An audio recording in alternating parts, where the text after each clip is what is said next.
Ok, merci. En tout cas, j'espère que vous priez pour moi pour que je dise pas de bêtises, hein. Gloire à Jésus. Ah oui, faut m'aider dans la prière, hein. M'aider dans la prière, les amis.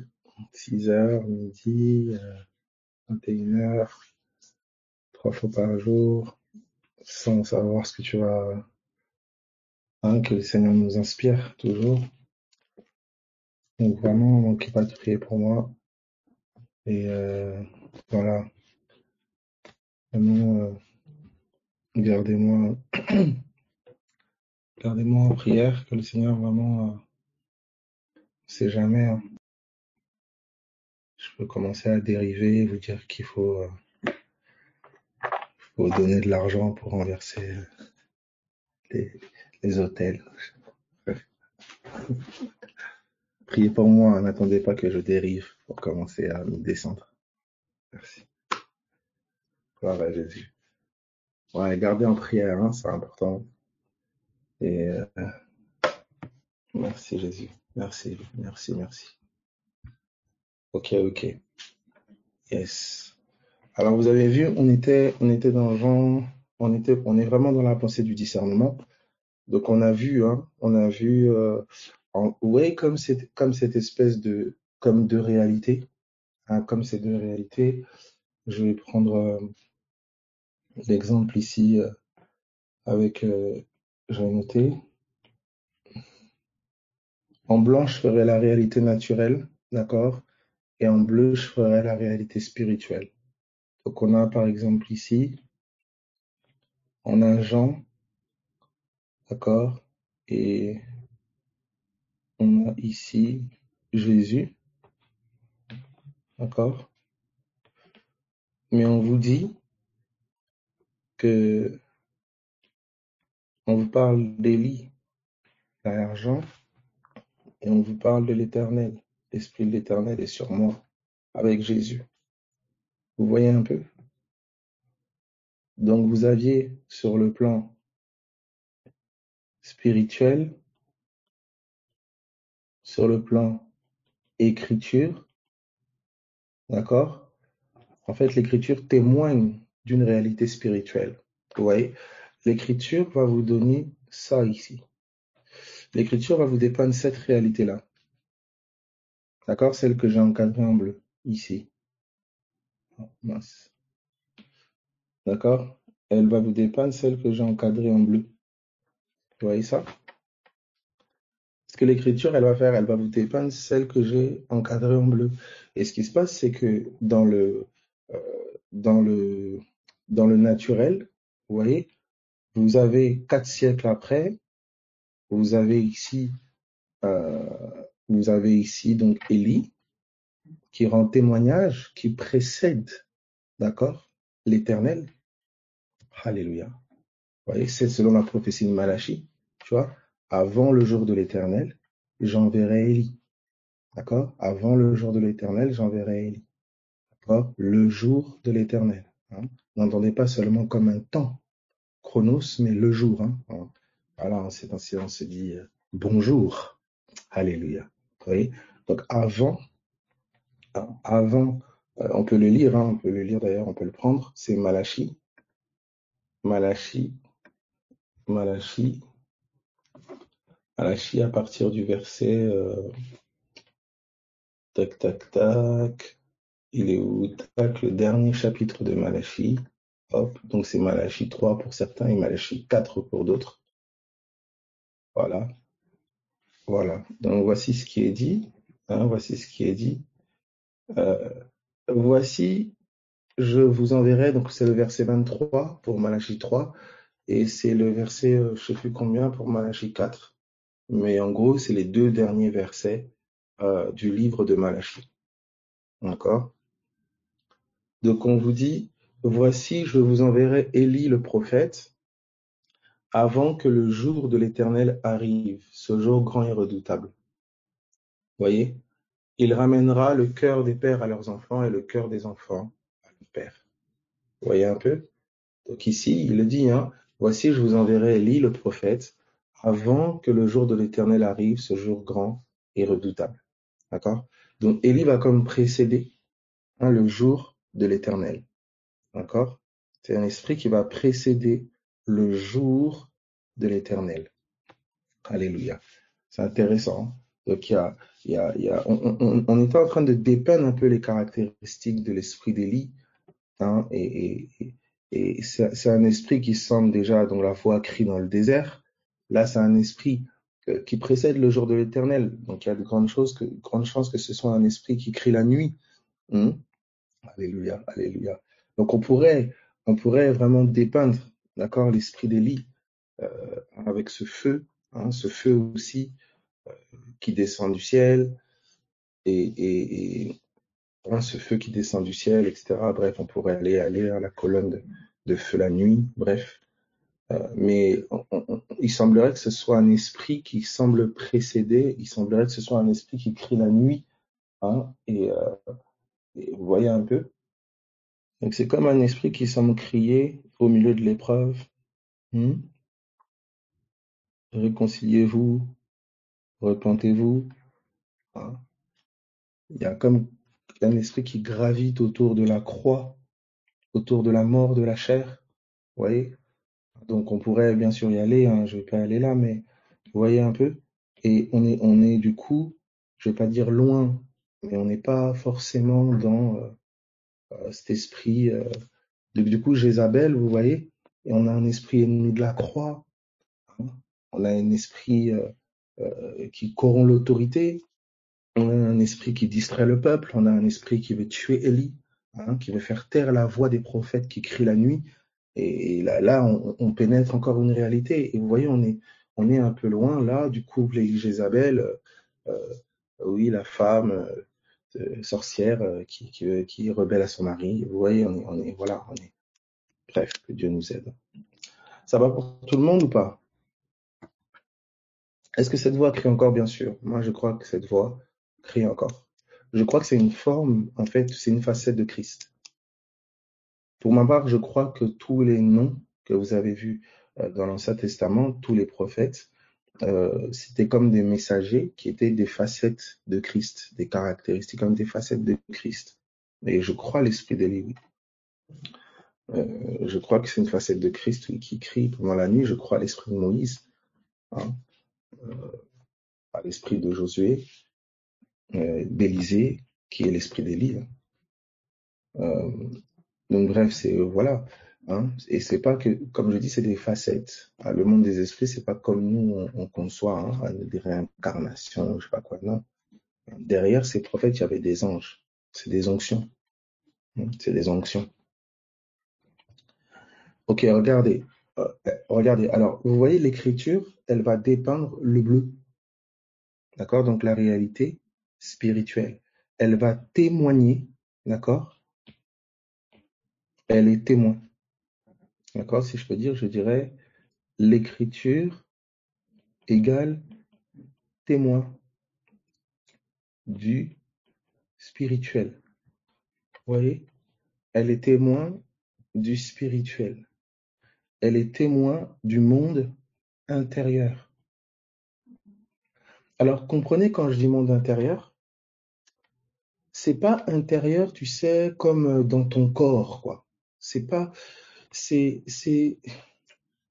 alors, c'est pour ça que le mot sont difficiles. Les mots sont difficiles parce que, si vous voulez, c'est pas intérieur dans le sens que c'est forcément, c'est intérieur dans le sens que c'est perçu depuis le dedans. Hein, c'est intérieur dans le sens que c'est perçu depuis l'intérieur. C'est comme, je sais pas si le terme intériorité collerait, je sais pas, mais c'est pas intérieur, vous voyez, dans le sens que c'est comme si je suis, tu vois. Voilà, merci. J'ai un schéma qui me vient là. J'ai un schéma qui me vient. Merci Seigneur. Merci Seigneur. Regardez, regardez. En fait, voici comment je décrirais, hein, voici comment je le décrirais, d'accord? Regardez ce schéma que je vais faire tout de suite. Vous voyez, deux individus ici. Okay. Donc regardez le schéma que je vais faire là. Je vais faire au mieux l'image qui m'est venue. Hein. Donc vous avez, waouh, ok. Ah, il y a un schéma qui vient de me venir. S'il y a des personnes qui sont plus inspirées, en tout cas c'est bienvenu. Mais je vais faire ce qui me vient là. Donc vous avez Vous voyez, vous avez une réalité, d'accord? Où vous avez donc deux personnes, par exemple ici, hop, d'accord? Donc ça, c'est comme la réalité du monde extérieur, vous voyez?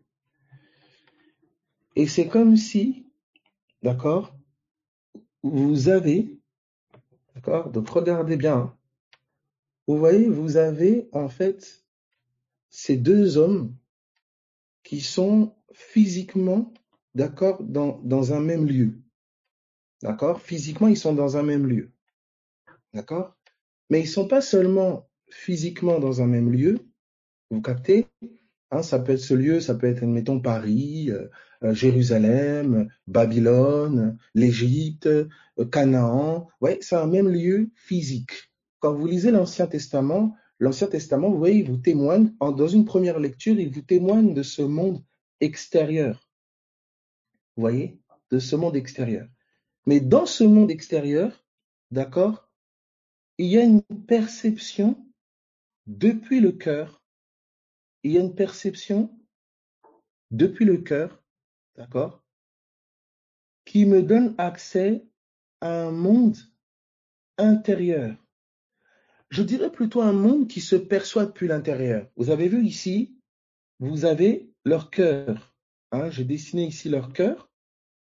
Et depuis leur cœur, en fait, ils ont comme accès à une autre dimension, vous voyez, qui est l'intérieur, qui est le monde intérieur du monde extérieur. Oh, je ne sais pas si quelqu'un comprend ce que je dis. Ah, brasso, carabachanta. C'est difficile à décrire. Hein.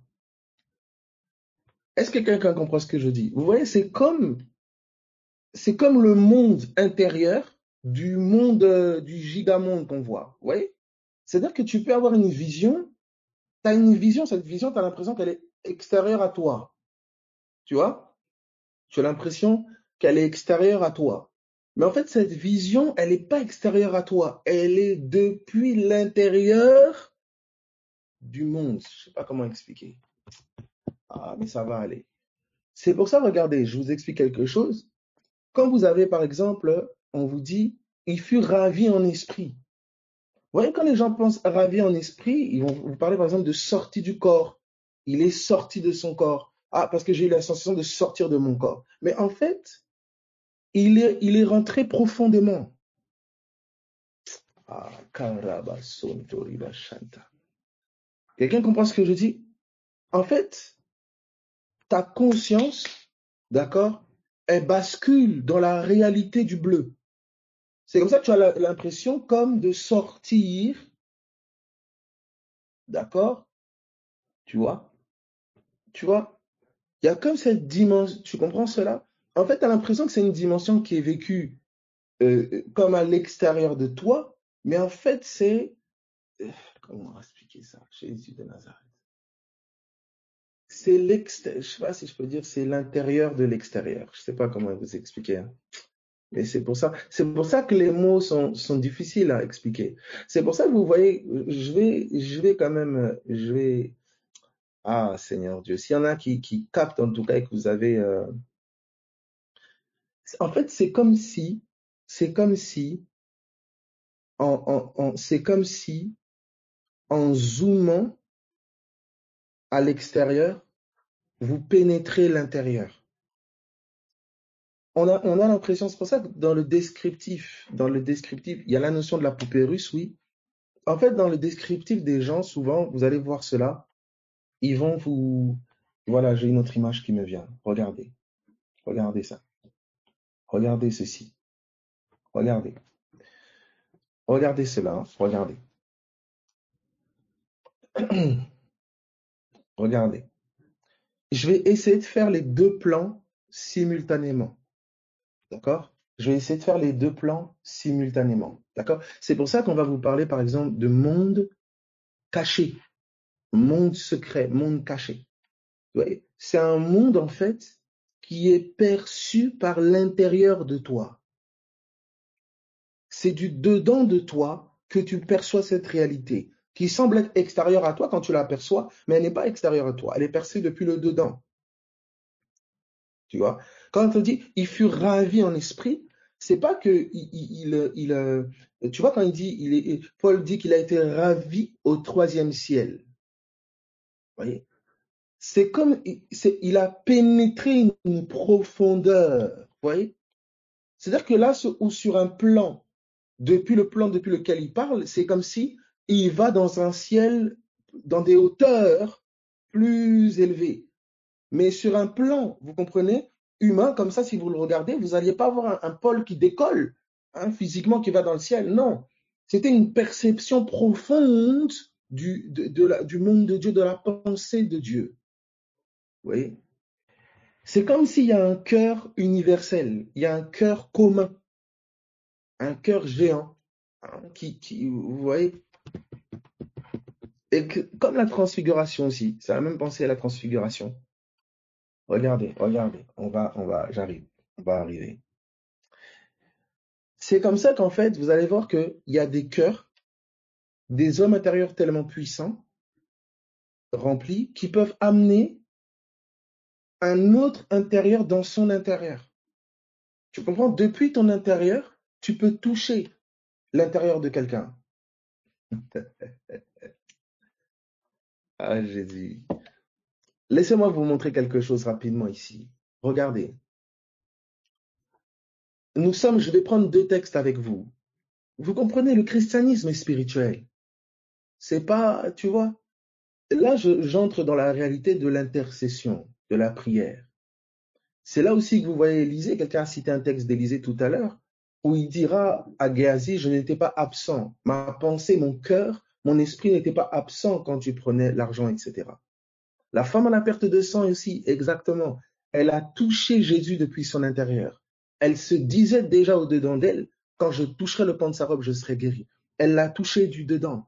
C'est comme ça que lorsque Jésus dit, Jésus dira, une force est sortie de moi.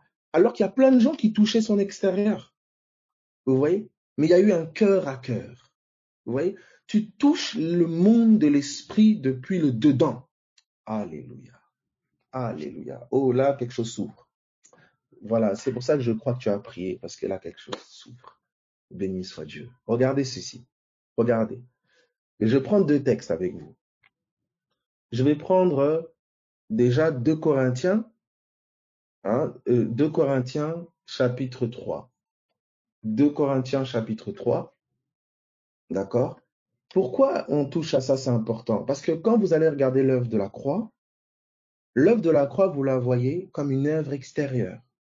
Si vous la voyez comme une œuvre extérieure, Jésus, il est venu, il est mort sur une croix, il a été enseveli, il est ressuscité le 3e jour. Ok, ça s'est passé il y a 2000 ans, il y a quoi à voir avec moi? Mais quand vous regardez l'œuvre de la croix depuis le dedans, depuis l'homme intérieur, eh ben en fait, c'est une œuvre qui est intemporelle. Elle est hors du temps. C'est comme ça que Paul peut vous dire, j'ai été crucifié avec Christ. Paul n'était pas là quand Christ a été crucifié. Tu vois? Tu as une réalité du dedans qui ne perçoit pas le temps comme la réalité du dehors. Tu vois, ton dedans, par exemple, à l'intérieur, tu peux être bloqué dans un temps. C'est par exemple l'exemple du traumatisme, le trauma.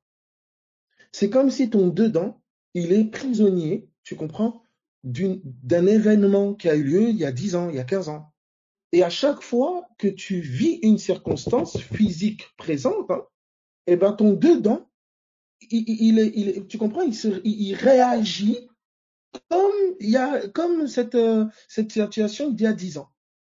Est-ce que quelqu'un est en train de comprendre ça? C'est pour ça qu'il faut que ton dedans soit affranchi par la révélation de Jésus. Rien ne s'affiche, c'est normal, j'ai rien affiché, vous inquiétez pas. Vous voyez? Donc là, qu'est-ce que je vais faire? Je vais maintenant dissocier le monde du dedans et le monde du dehors, l'ombre et la réalité. Alléluia. On arrive. Vous voyez? Voilà. Vous allez comprendre, quand on dit vous êtes une nouvelle création, il faut comprendre l'ancienne création. La création, elle est d'abord du spirituel. C'est ça que vous avez vu dans Genèse 1. Donc les traumas sont où? C'est la pensée. D'où le mensonge. D'où la forteresse et le mensonge maintenu. D'accord? J'arrive. Vous avez l'esprit, vous avez l'âme, vous avez le ciel, vous avez la terre. Hein, j'arrive. Que ta volonté soit faite sur la terre comme au ciel. Que ta volonté soit faite sur la terre comme au ciel. D'accord? Je vais mettre en lumière dans le monde du dedans le ciel et la terre. Hein, dans le monde du dedans, le ciel et la terre. Regardez. On vous dit, les pensées de Dieu et les pensées de l'homme sont éloignées tel le ciel et la terre. Pour l'homme du cœur, le ciel, c'est la pensée de Dieu. Vous comprenez? On arrive. Hein? Ça va aller. Gloire à Jésus. Gloire à Jésus. Je vais aller vraiment étape progressive pour que tout le monde, au maximum, hein, puisse comprendre selon la grâce qui est faite dans cet instant. D'autres comprendront plus tard, d'autres ne vont pas comprendre, d'autres vont m'insulter, d'autres vont beaucoup m'aimer, d'autres vont faire des problèmes. Bref. Mes amis, prions, hein. Gloire à Jésus que... Amen, amen. Je crois que vraiment, il y aura tellement d'amour dans la compréhension de ces choses. Regardez. On est dans 2 Corinthiens chapitre 3. Regardez 2 Corinthiens chapitre 3. 2 Corinthiens chapitre 3, à partir du verset... voilà. 2 Corinthiens chapitre 3, à partir du verset... Tac. Verset 1er. D'accord? 2 Corinthiens 3, 1. Regardez ce que l'apôtre Paul va dire. 2 Corinthiens 3, 1. Tu vois? Il faut que tu comprennes que dans le monde du cœur, on est dans un lieu commun. Il y a des lieux. On peut être dans un lieu commun. Tu vois, de la même manière que dans le monde extérieur, il y a des pays. Dans le monde intérieur, il y a des pays. Dans le monde extérieur, il y a le ciel, il y a la terre. Dans le monde intérieur, il y a le ciel, il y a la terre. Tu vois? Et tu verras, d'ailleurs, je montrerai ça, comment tout Genèse 1 est une réalité du dedans. C'est pour ça que vous voyez les luminaires, le jour, la nuit. C'est une réalité du dedans. Et vous allez voir comment, lorsque Dieu a soufflé dans Adam, c'est toute la réalité de Genèse 1 qu'il a insufflé en lui. C'est comme ça qu'il pouvait nommer les animaux, non depuis sa perception du corps de chair, mais depuis toute la réalité de la connaissance de Genèse 1. J'arrive. Regardez, donc vous devez d'abord comprendre que la création est d'abord une réalité de l'intérieur. En réalité, dans l'homme, c'est l'esprit. C'est l'esprit. Quand je dis un homme, c'est d'abord un être intérieur. C'est pas d'abord l'enveloppe extérieure, là, non. C'est d'abord un être intérieur. Alors regarde ici, regarde, je te donne cet exemple-là. Là, je te montre un homme ici qui opère, d'accord, dans l'esprit, c'est-à-dire dans le monde du cœur, comme toi et moi, on est censé vivre au quotidien et opérer. Regarde, on te dit, commençons-nous de nouveau à nous recommander nous-mêmes, ou avons-nous besoin, comme quelques-uns, de lettres de recommandation auprès de vous ou de votre part? Regardez ce qu'il dit. C'est vous qui êtes notre lettre.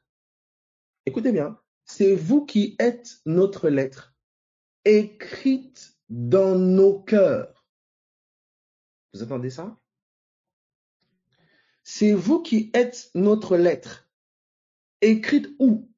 Dans nos cœurs, connue et lue de tous les hommes. Vous êtes manifestement une lettre de Christ, écrite par notre ministère, non avec de l'encre, mais avec l'Esprit du Dieu vivant, non sur des tables de pierre, mais sur des tables de chair sur les cœurs. Donc, depuis son cœur, il a écrit sur leur cœur. Est-ce que quelqu'un est en train de comprendre ce qu'on lit ici? Ah, est-ce que ça va? Tu vois ça? Voilà. Vous voyez ceci? Il dit, regardez, c'est particulier, hein? Il dit des lettres écrites dans nos cœurs. D'accord? Donc ça veut dire, oh, comment, avec quelle plume? C'est le psaume 45. Le psaume 45, hein, il dit non avec de l'encre, mais avec l'esprit.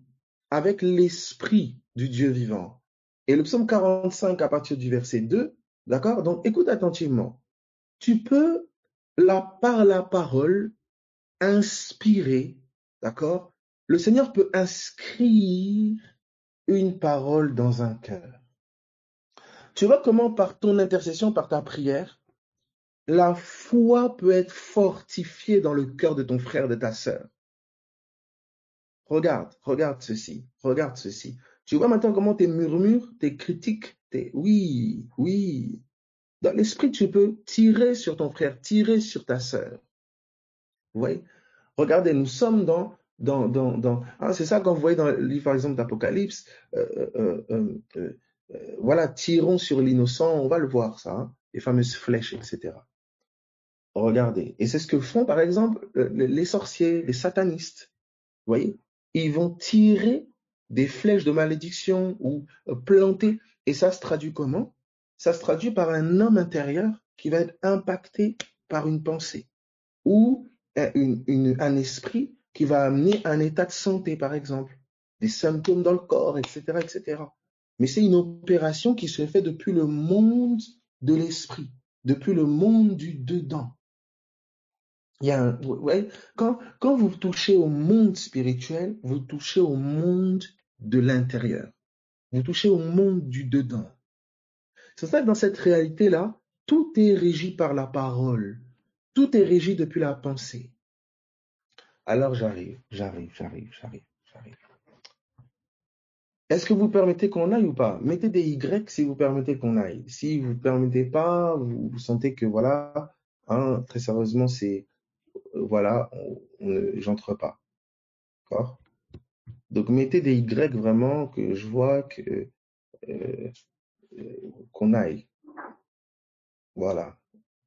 Que la majorité au nom de Jésus, hein, voilà, que ça demeure dans l'intérêt de la majorité. On est en train de dépeindre la réalité de ton cœur, tu vois. Tu as un monde, il y a un univers depuis le dedans. Voilà. Quelqu'un dit comment le sorcier opère alors qu'il n'a pas Christ, il n'est pas dans l'intérieur. Non, c'est pas vrai. Dans l'intérieur, dans la réalité de l'intérieur, tu as les morts et tu as les vivants. Et un mort, c'est pas comme un mort comme toi tu penses. Un mort, il est séparé de Dieu. Tu comprends? Mais c'est un mort vivant dans sa réalité. Tu vois, vous voyez la conception, le sorcier, voilà. Le sorcier, il n'a pas d'intérieur. Son intérieur est mort. C'est différent. Il n'a pas d'intérieur. C'est pour ça qu'on vous parle du monde des morts et du monde des vivants. Le mort, c'est pas il est pas en mouvement. Il est séparé de la vie.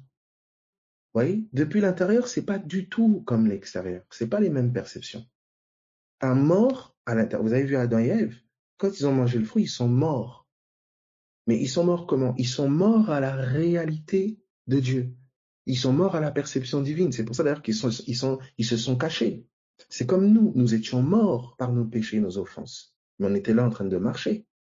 Mais de l'autre côté, nous étions comme des morts. Et Dieu n'est pas le Dieu des morts. Il est le Dieu des vivants. Vous voyez? Les morts ont leur Dieu. C'est comme ça que Jésus va dire aux pharisiens, vous avez pour père le diable. Vous pensez que les pharisiens étaient là, ils appelaient le diable papa? Non, c'est depuis le monde du dedans. C'est depuis le monde du dedans. Est-ce que ça va? Dites-vous que le monde extérieur est qu'une vile et pâle projection. Hein, c'est une image, c'est une ombre d'une réalité qui est supérieure. Dans cette réalité, c'est ça que Jésus nous dépeint. Il y a des aveugles, il y a des morts, il y a des vivants, il y a le ciel, il y a la terre, il y a toute la réalité que le monde extérieur nous dépeint. Donc tu peux être bien vivant à l'extérieur, mais au-dedans, tu es mort.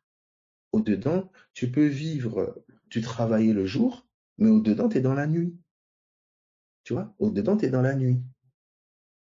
Tu vis la nuit, tu vois. Mais pourtant, au dehors, bah, tu te réveilles le jour, tu dors la nuit, etc. Mais ton être intérieur peut être plongé dans la nuit, tu vois. Alors, c'est quoi la nuit pour l'homme intérieur, vous voyez? C'est pas comme pour l'homme extérieur. Vous voyez un peu? Alors, écoutez, soyez très attentifs, hein. Essayez vraiment d'écouter, que votre cerveau commence pas à fuser. Je pèse mes mots quand je les prononce. Soyez très attentifs. Je pense que l'esprit est précis dans les mots qu'il emploie. Soyez simplement attentifs. Ne soyez pas prompt à faire des connexions. Boum, boum, boum. Non. Écoutez. Écoutez. Juste fidèlement ce qui est dit. Après, vous examinerez, il n'y a pas de problème. Mais écoutez. Écoutez, s'il vous plaît. Regardez ici dans Corinthiens. La première que je prends là avec les Corinthiens. Je prends un autre passage avec vous. 2 Corinthiens chapitre 6. 2 Corinthiens chapitre 6 à partir du verset 11. 2 Corinthiens 6, 11. 2 Corinthiens 6, 11. Regardez ce que l'apôtre Paul va nous dire.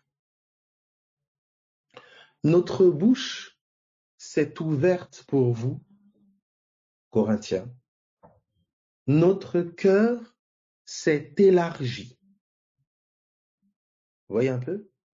Notre cœur s'est élargi.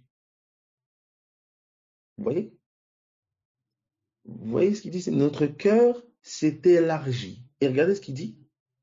Vous n'êtes point à l'étroit au-dedans de nous, mais vos entrailles se sont rétrécies. Arrête-toi un peu là. Oh, quelle belle image. C'est pas une belle image. Regarde. Je te prends déjà 3 témoins. Premier témoin, tu as vu 2 Corinthiens 3. Vous êtes des lettres écrites dans nos cœurs. Deuxième témoin, tu as vu ici, Paul dit notre cœur s'est élargi, vous n'étiez pas à l'étroit au-dedans de nous. Donc les Corinthiens sont dans le cœur de Paul. Troisième témoin que je te donnerai, celui qui regarde une femme pour la convoiter, il a déjà commis l'adultère avec elle ou dans son cœur. Donc il a agi avec quelqu'un dans son cœur. Est-ce que je commence à élargir un peu ton entendement? Est-ce qu'on peut évoluer? Tu vois cela? On est en train de toucher, tu comprends? Ok. Donc tu comprends maintenant, quand Jésus va te dire, celui qui garde mes paroles, moi et mon Père, on va faire notre demeure chez lui. D'accord? Ça veut dire en d'autres termes que ton cœur, ça devient, tu comprends? Ton cœur devient le ciel. Tu comprends? Tu passes du séjour des morts au ciel. J'arrive. Donc déjà, tu dois comprendre. Tu vois un peu, déjà, regarde comment humainement, intellectuellement, là, tu vois? Ton intérieur, là, c'est une dimension. Il y a une dimension de perception intérieure. Pour moi, la meilleure image de ça, c'est les rêves. Tu vois, quand tu dors, physiquement, tu es endormi. Physiquement, tu es endormi. Alors, je donne l'exemple. Tu vois, physiquement, tu es endormi. Mais que se passe-t-il? Physiquement, tu es endormi et les gens qui te regardent physiquement, ils disent, il dort. Tu comprends? Mais à l'intérieur, tu dors pas. Ou du moins, dormir à l'intérieur, c'est pas dormir comme à l'extérieur. C'est pour ça qu'on parle de réveil. C'est pour ça qu'on parle de réveil. Réveille-toi de ton sommeil, toi qui dors. C'est pas que tu es en train de dormir physiquement, là, boum, tu te réveilles. Vous voyez? Quand vous allez commencer à comprendre le monde du dedans, vous allez comprendre le langage prophétique. Voilà. Vous voyez? Quelqu'un me témoigne, voilà, en privé, là, que hier, j'ai rêvé que je me battais avec mon père dans la chair et il était nu pendant la bagarre. Vous voyez? et je l'ai mordu et il était choqué. Oui. Vous voyez ça là? Il y a un message que je vais à ma soeur ou mon frère donner. Je te donnerai l'explication de ça. Vous voyez ici, moi je ne connais pas cette personne-là, mais je peux vous dire qu'il y a de grandes chances que son père ne soit pas pleinement converti. Soit il est dans la chair, donc d'une manière ou d'une autre il est converti, soit il est converti et il est dans la chair, il vit dans la chair, il est charnel, soit il n'est pas converti. Et c'est la nudité vue dans son songe là. Est-ce que quelqu'un comprend ce que je dis? Donc, tu pourras me répondre en privé déjà. Tu peux me répondre en privé, oui, ça ou non, ça. Alors, regardez ceci. Regardez. Je suis en train de... Et qu'est-ce qui se passe? C'est que la réalité des rêves, pour moi, la réalité des rêves et la réalité, rêve, vision, tout ça, c'est la réalité pour moi qui reflète le mieux ce que j'essaie de décrire là. Tu vois, tu es dans ton rêve, tu commences à crier. Quelqu'un est à côté de toi, il te voit parler. Il te voit comme. Tu peux même. Il y en a, c'est tellement fort qu'il donne un coup à la personne qui est à côté de lui. Mais grec, si tu as déjà vu ça ou vécu ça, ou tu as déjà fait ça, mais grec. Voilà. Vous voyez, la personne vient de me dire là que son père est musulman. Vous voyez, t'inquiète pas, écoute cet enseignement, tu vas comprendre ton rêve. Et d'ailleurs, écoutez les enseignements, vous allez comprendre les rêves, vous allez comprendre les visions que Dieu vous communique. Vous voyez? Alors, regarde, donc vous avez vu, moi je ne connais pas cette personne, j'ai pas, mais je vous dis là, en live, il m'a écrit en privé ça, et je viens de vous donner l'interprétation, là, sans, je ne la connais pas. La personne vient me dire, oui, mon père est musulman. Vous voyez? Si maintenant la personne ne comprend pas, elle peut commencer à dire, ah oui, mon père il est nu, il est dans la pornographie, ou je ne sais pas, oh, non, non, non. Tu vois, tu fais un rêve, tu vois plein de gens nus qui se promènent, etc. Tu te dis, oh, mais je comprends pas, c'est des visions. Non, on est en train de te montrer des incroyants. Il n'est pas vêtu. Tu comprends? On arrive, on arrive. C'est pour ça qu'on parle de revêter Christ. Tu vois? Donc, tu as plusieurs formes où tu peux voir. Bref, on arrive, on arrive ensemble. Regardez. Donc là, vous voyez, extérieurement, la personne là, elle dort. D'accord? Si elle dort, ça veut dire qu'elle a les yeux comment? Bon, il y en a qui dorment les yeux ouverts. Je- Vraiment, excusez-moi, ça se passe tellement en moi là, d'accord? Parce qu'il y a toujours le petit, voilà, le petit malin qui va, oui, bon, on peut dormir les yeux ouverts. Ouais. Bref, voilà, là on va sous-entendre que quelqu'un est normal et il dort et il a les yeux fermés. Alors vous voyez, il a les yeux fermés, mais à l'intérieur, il dort pas. Vous voyez, quand Jésus dit, je vais fermer les yeux de ceux qui voient et ouvrir les yeux de ceux qui ne voient pas. Vous voyez de quoi Jésus parlait? Vous voyez ça? Est-ce que tout le monde voit? Voilà, exactement. Quelqu'un cite Cantique des Cantiques, j'allais le prendre d'ailleurs. J'étais endormi, mais mon cœur veillait. Vous voyez ça? J'étais endormi, mais mon cœur veillait. C'est ça la vraie veille. Quand vous dites veiller et prier, c'est pas seulement veiller physiquement, tu dors pas, tu as des cernes. Non, non, non. C'est pas cette veille-là seulement. Cette veille-là peut avoir lieu. Tu peux prier la nuit, tout ça, oui. Mais la veille dont on parle premièrement, c'est la veille du cœur. La veille du cœur. Vous voyez? Et l'apôtre Paul, il va vous dire, regardez ce qu'il va vous dire dans 2 Corinthiens 2 Corinthiens, vous voyez, on est juste dans deux réalités, où les mots, où les images n'ont plus le même sens.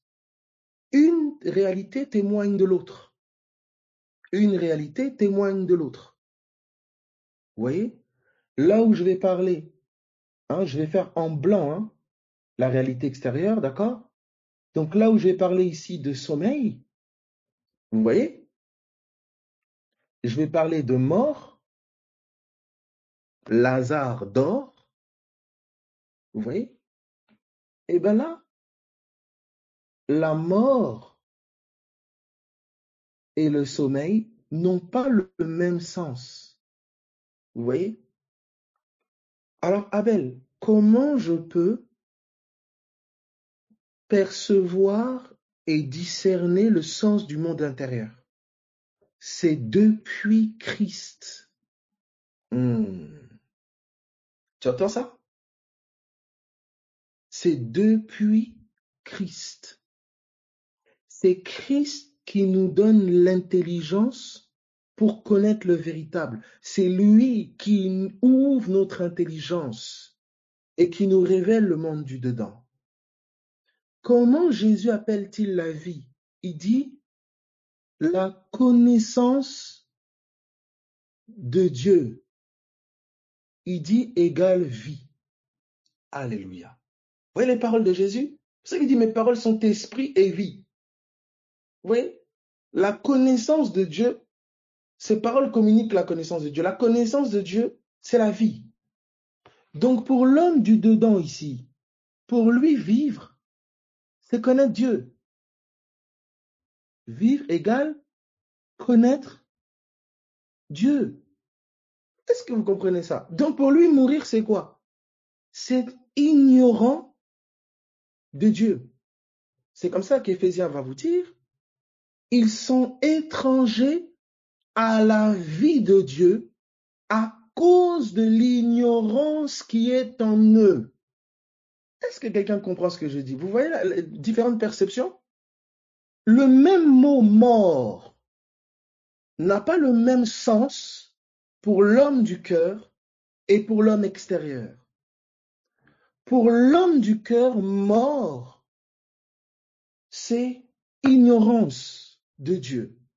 Méconnaissance de Dieu, c'est la mort. Donc il ressuscite, il passe de la mort à la vie en passant de l'ignorance de Dieu à la connaissance de Dieu. Or, la connaissance de Dieu n'est révélée qu'en Christ. C'est pour ça que je ne peux ressusciter que par Christ. Est-ce que quelqu'un comprend ce que j'ai dit? Ah, je ne sais pas si c'est clair. Dites-moi si c'est clair. Dites-moi si c'est clair. Alors, regardez, je vais schématiser. Ça va permettre, je vais projeter ces deux réalités ici. Vous voyez? Tu vois comment, quand Paul te dit pour moi, vivre c'est Christ, tu vois la portée de ça? Tu vois la portée de vivre une vie en ignorant Dieu, méprisant Dieu? Tu vois? Vous voyez ça? C'est pour ça que Paul, à un moment, vous dit, je vois toutes choses comme de la boue, à cause de l'excellence de la connaissance de Christ, pour qui j'ai renoncé à tout. En fait, il a trouvé la vraie vie. Il a trouvé la vraie vie. Donc c'est pour ça qu'il ne vit plus que dans la surface. Toutes ces choses qui étaient pour lui un gain, un avantage, les apparences, tout le reste. Il dit, il voit ça comme de la boue. Parce qu'il a trouvé la vraie vie, qui est la connaissance de Christ. C'est depuis le cœur. Alors regardez. Depuis le cœur, vie égale connaissance de Dieu. Donc en Christ. Et mort égale ignorance de Dieu. Ça, c'est pour lui. Donc quand le Seigneur il dit laissez les morts enterrer leurs morts, vous entendez l'expression? Laissez les morts enterrer leurs morts. Leurs morts. Donc laissez les morts enterrer ce que eux considèrent mort. En fait, c'est laisser les ignorants. Laissez les ignorants enterrer leurs morts. Est-ce que quelqu'un voit? Et pour l'homme extérieur, pour l'homme extérieur, vous voyez que je fais en blanc ici. Vous voyez, pour l'homme extérieur, la vie, Hein, comment on pourrait la décrire? C'est quand il respire, c'est quand son cœur bat, hein, c'est son corps qui gigote, quoi. Vous voyez? Et la mort. Lui aussi, il a la perception vie et mort. Vous comprenez ça? Vous voyez? Et vous allez découvrir quelque chose de particulier. C'est que ce que lui appelle la vie, c'est l'équivalent pour l'autre de la mort. Et ce que lui appelle la mort, c'est l'équivalent pour l'autre de la vie. Est-ce que vous voyez ça? Et là, vous avez la croix, le lieu où tout a commencé entre toi et moi, Jésus. Vous voyez? Qu'est-ce que la croix? C'est la chair qui meurt, mais l'esprit qui naît. Vous voyez ça? Que se passe-t-il? Tu vois, quand tu t'endors, tu commences à rêver. Tu vois?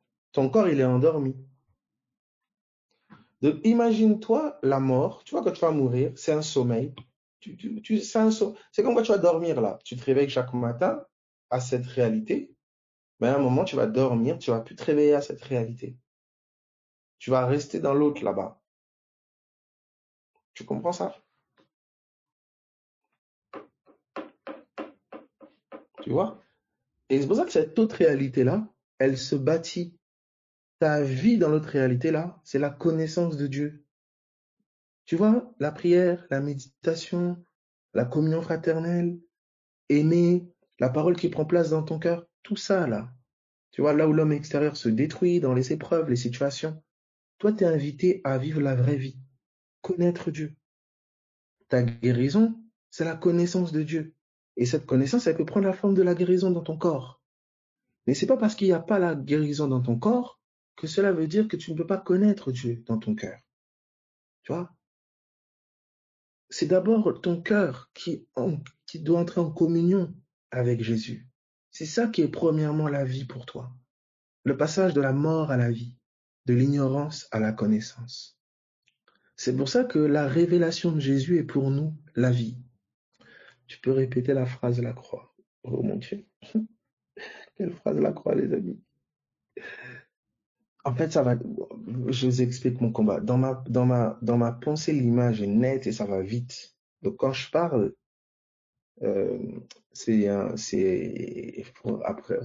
tellement, je sais pas comment expliquer. Quand je parle, c'est difficile, hein, les amis, c'est difficile d'écrire. Vous voyez la croix. La croix, voilà. Vous voyez la croix, c'est la notion de la mort à la vie. Voilà. C'est-à-dire que, en fait, le commencement, d'accord, le commencement, l'homme spirituel, il commence là où l'homme charnel, il meurt. Vous voyez un peu? C'est-à-dire le commencement de l'un et la fin de l'autre. Vous voyez? Le commencement de l'un et la fin de l'autre. Tu vois? Alors, regarde, je te donne un exemple. Je peux illustrer encore avec un schéma là. Lui, d'accord? Donc le blanc, il tend vers la mort. Donc il naît, naissance, début de sa vie. Mort, fin de sa vie. Vous voyez? Lui, c'est comme ça. Mais en fait, la croix, qu'est-ce qu'elle a fait? La croix, il est mort. Et lui tend. Vous voyez ça? Tout le monde voit ça? Oui. En fait, ce qui se passe, c'est quoi? Tu vois? Ce qui se passe, c'est quoi? C'est vraiment justement, tu vois, c'est pour ça que nos cœurs doivent être gardés dans sa parole. Quand tu viens de te convertir, qu'est-ce qui se passe? En fait, tu as eu une illumination. Jésus est vivant. Ah, Dieu c'est réel. Il y a une connaissance qui a été, t'as une révélation. C'est une révélation. C'est-à-dire qu'il y a une connaissance de Christ qui est née en toi. Et cette connaissance-là, elle a engendré, tu comprends, elle arrive comme boum, tu nais, quoi. Un bébé, quand il naît, il fait du bruit, tu vois. Le bruit, il se manifeste par ton changement, il se manifeste par des goûts, des envies, des choses se bousculent, tu vois. Mais après, si un bébé, au, au bout d'un moment, vraiment, il faut qu'il commence à parler, tu vois. Cette vie-là qui vient d'arriver, elle doit maintenant se stabiliser, elle doit s'incarner, elle doit s'enraciner, elle doit s'affermir. C'est là. Maintenant, édifiez-vous dans votre très sainte foi. Vous voyez, c'est là que va intervenir la méditation, la prière. Vous voyez, c'est la construction de l'homme intérieur. C'est la construction, l'édification de cette connaissance de Dieu dans mon cœur, qui vient par la révélation du Saint-Esprit. Donc on grandit. L'homme intérieur, il grandit de jour en jour. Ça veut dire regardez, le temps, regardez, le temps pour l'homme extérieur. D'ailleurs, vous fêtez vos anniversaires, d'accord? C'est de jour en jour, vous voyez? Et le temps pour l'homme extérieur, c'est aussi de jour en jour. Mais en fait, de lumière en lumière, de gloire en gloire. Vous voyez? Les deux ont le temps. Et ça, vous le voyez dès Genèse. Exactement, de révélation en révélation. Vous le voyez dans Genèse. Dans Genèse, vous avez vu que Dieu appela la lumière jour. C'est pas jour chronos, le temps 24 heures, et on l'a déjà démontré. Mais c'est jour lumière, qui est Jésus, qui est la lumière. Ouais. Donc de connaissance de Jésus en connaissance de Jésus, d'expérience de Jésus en expérience de Jésus, de révélation de Jésus en révélation de Jésus, je grandis. Mon homme intérieur, il grandit par la connaissance de Christ. Vous voyez pourquoi Paul dit pour moi, vivre, c'est Christ. Qu'est-ce que vous entendez par esprit de sagesse? Je ne comprends pas. C'est pas seulement esprit de sagesse. L'esprit de Jésus, il est aussi guérison. Tu peux avoir une révélation de Jésus qui guérit, boum, tu grandis. Tu peux avoir une révélation de Jésus qui pourvoit. Tu peux avoir une révélation de Jésus, tu vois, le prince de paix. Tu vois, quelle que soit tu grandis par la révélation de Jésus. Quelle que soit la révélation. En fait, vous allez voir que pour l'homme du dedans, tout est Christ. Ta nourriture, c'est Jésus, il est le pain de vie. Ton temps, c'est Jésus. Ta croissance, c'est Jésus. Ta vie, pour moi, vivre, c'est Jésus. Vous voyez, c'est pour ça que il est inconcevable que là où des hommes intérieurs sont vivants, on ne parle pas de Jésus, c'est pas Jésus qui est mis en lumière, c'est pas Jésus qui est vécu. Ça n'a pas de sens. Vous voyez ça? Et vous voyez maintenant comment on peut tuer l'homme intérieur? C'est en l'amenant dans une connaissance hors de Jésus. Vous voyez? Dans des choses vaines, de la vanité, des choses, vous voyez? On tue l'homme intérieur. L'homme intérieur, il vit de la manne du ciel, il vit de la connaissance de Dieu, il vit des paroles de Dieu, c'est-à-dire du témoignage que Dieu rend à son Fils. Vous voyez? Il vit de la parole de Dieu. Oui, vivre pour l'un n'est pas vivre pour l'autre. C'est pour ça que dans tout ce que tu fais extérieurement, tu vois, ça prend sens pour ton cœur quand tu y découvres Jésus, quand tu grandis dans la connaissance de Jésus. Tu vois, ton foyer, ton mari, tes enfants, ton travail, ça peut te faire grandir dans la connaissance de Jésus. Tu peux découvrir Jésus comme un père, tu peux découvrir Jésus comme un époux, tu peux découvrir Jésus comme un employeur, tu peux découvrir Jésus comme ton médecin, et tu entends, tu vois. C'est pour ça que l'homme intérieur, il peut vivre de n'importe où. Il a pas besoin, c'est pas un lieu spécifique qui va déterminer sa vie. Parce que quelle que soit la situation que l'extérieur vit, l'homme intérieur peut vivre il peut vivre, c'est-à-dire il peut connaître Christ, quelle que soit la forme de l'affliction et de l'épreuve et de la situation avantageuse, matérielle, tout ce que tu veux, bonne ou mauvaise, quelle que soit la circonstance que vit l'homme extérieur, l'homme intérieur peut vivre, il peut connaître Dieu au milieu de ce feu, il peut vivre. Pour lui, vivre, c'est connaître Christ. Et pour lui, mourir, c'est être ignorant de Jésus, ignorant de qui il est, ignorant de ce qu'il a fait. Tu vois, il a comme l'homme du dedans, il est comme stagnant, il est comme ne grandissant pas, là où Christ ne lui est pas révélé, là où la connaissance de Jésus ne grandit pas en lui. Alors, pas forcément, mes amis. Quand on dit esprit de sagesse et esprit saint, non, pas forcément. Un esprit de sagesse peut être un ange qui vient t'instruire. La source reste l'Esprit Saint de tout, mais vous voyez quand Paul il vous dit, je prie que Dieu vous donne un esprit de sagesse et de révélation. Ceux à qui il s'adresse, ils ont déjà le Saint-Esprit. Et là, il dit, je prie que Dieu vous donne un esprit de sagesse et de révélation pour qu'il illumine les yeux de votre cœur. Un ange peut t'instruire. Il peut ouvrir ton entendement parce que justement, tu vis par le Saint-Esprit. Tu as le Saint-Esprit, donc tu as interagi avec le monde des vivants. Et dans le monde des vivants, il y a une activité angélique. Il y a des êtres qui sont au-delà de ton corps physique. C'est pour ça que Ésaïe, je pense, dira « Ceux qui t'instruisent ne se cacheront plus ». Il dit « ceux » au pluriel. C'est ce que vous voyez dans l'Apocalypse. Jean reçoit l'instruction qui a été envoyée par le maître. Il la reçoit via un ange. Il voulait même se prosterner. Il lui dit « Non ». L'ange dit « Je suis ton compagnon ». Vous voyez? Il dit « L'ange qui me montrait ces choses ». Vous voyez? Exactement. Tu vois? Donc maintenant, c'est une autre mesure de discernement que de discerner que là, tu es approché par tel esprit, là, tu es approché par tel esprit.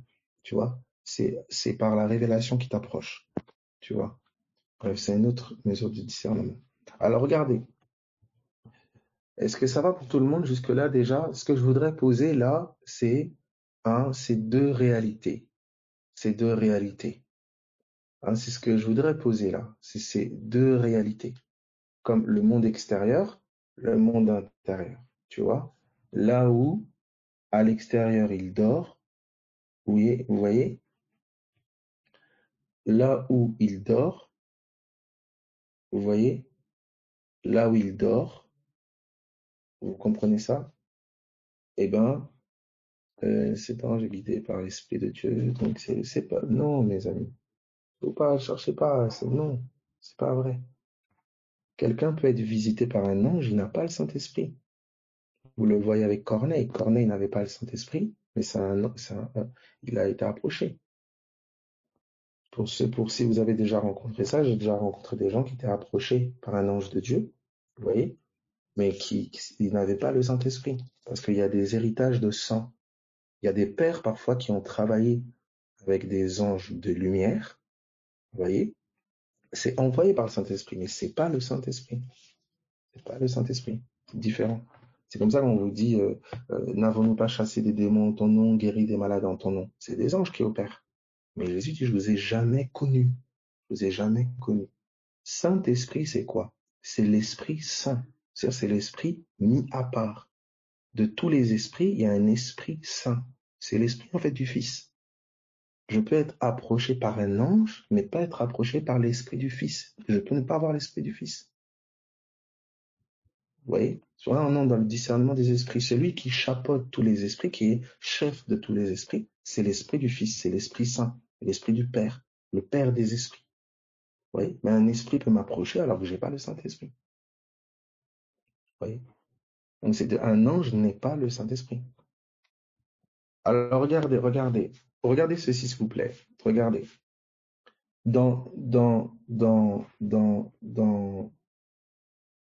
Regardez, vous voyez le sommeil là de l'homme physique. Vous voyez un peu l'homme physique qui dort. Bon, les schémas là, franchement, si t'as pas l'audio, aïe, aïe, aïe, aïe, aïe, tu vois des yeux, des trucs et tout. Est-ce que ça va pour tout le monde un peu?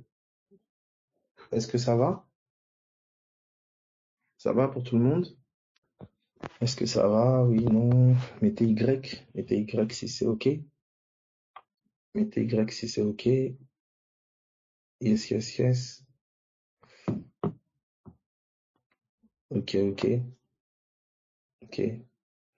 Alors, voici ici, hein. Voici ici. Euh, donc, vous voyez, l'homme extérieur, il dort. Et c'est pour ça, tu vois, que quand tu acceptes Jésus, quelque part, tu vois, quand on dit que tu meurs à ta chair, c'est comme si tu t'endors à la vie charnelle. Ton intelligence, ta mentalité charnelle, tu es appelé à y renoncer. Donc, en fait, c'est comme, tu vois, fermer les yeux, mourir à la réalité charnelle. Et on t'invite à ouvrir les yeux à la réalité spirituelle. C'est pour ça qu'il dit, celui qui ne naît d'en haut, il ne peut voir le royaume. Il dit, celui qui ne naît d'en haut, il ne peut entrer. Tu vois, d'abord, il dit voir. Ensuite, il dit entrer. Tu vois. Parce que c'est par les yeux qu'on te fait entrer. Tu vois. C'est-à-dire que, c'est pour ça que Jésus vous dira que l'œil est la lampe du corps. Tu vois. Les yeux charnels te donnent d'entrer dans le monde charnel. Ça te donne une perception du monde charnel. Le monde charnel, c'est le monde des morts. Tu vois, c'est un monde ignorant. Vous voyez des choses de Dieu. Vous voyez, je vois l'arbre, je vois la pomme, je vois la voiture, je vois les nuages, mais je ne sais pas que l'arbre témoigne de Dieu, que les nuages témoignent de Dieu. Je ne sais pas. Je suis ignorant. Je vis par le monde extérieur. Vous voyez, c'est l'ignorance. C'est la mort pour l'homme intérieur. Vous voyez, mais quand je nais, vous voyez, je nais à cette vie d'en haut. Je nais par la parole. Et ainsi j'entends. Je peux comprendre le témoignage que l'arbre rend, le témoignage que les nuages rendent, le témoignage que toute la création rend aux merveilles de Dieu. Oui. Donc l'homme intérieur, l'arbre lui instruit Dieu. Euh, euh, les nuages l'instruisent concernant Dieu. L'anatomie, vous voyez, la création parle des merveilles de Dieu, elle témoigne de Christ. C'est pour ça que vivre depuis un homme intérieur vivant et vivre depuis un homme intérieur mort, ça donne deux manières de vivre. L'une qui a pour but de connaître Dieu et l'autre qui n'a, voilà, qui a un but vain, quoi. Je ne sais pas si je me fais comprendre. C'est, vous voyez, c'est pour ça que vous voyez, pour l'homme extérieur, vous voyez, euh, vivre, par exemple, il veut s'imposer, il veut avoir de l'argent, il veut montrer que il est à l'extérieur. Il va mettre les éléments, il va mettre les arguments, il va mettre tellement de choses en avant. Mais pour l'homme du cœur, vivre, c'est connaître Dieu. Tu vois, je peux, au milieu de cette humiliation, grandir dans l'humilité concernant le Seigneur. Tu vois, je peux grandir dans la paix, dans l'amour, tu vois, dans ces contradictions, dans ces disputes, dans ces tensions, au milieu de cette maladie. Je peux grandir dans la connaissance du Dieu. Je peux grandir dans la connaissance de Jésus. Tu vois, c'est-à-dire que je peux croître dans la vie. Tu vois un peu? Donc oui, il y a cette tension dans mon foyer, il y a ces disputes, mais il y a un appel pour moi à grandir dans la vie, à grandir dans la connaissance de Jésus, grandir dans l'humilité, grandir dans la vertu de Christ. Vous voyez, ce fameux fruit de l'esprit qui prend forme en moi. Tu vois, ça me donne de chercher Dieu à cause de cette affliction, à cause de ces combats. Eh ben, j'ai cherché Dieu. J'ai cherché la face de Dieu, certes, dans un premier temps, prioritairement pour me sortir de cette mise, entre guillemets, mais finalement, en le cherchant pour me sauver, eh ben, j'ai découvert, j'ai rencontré la vie. J'ai rencontré la vie.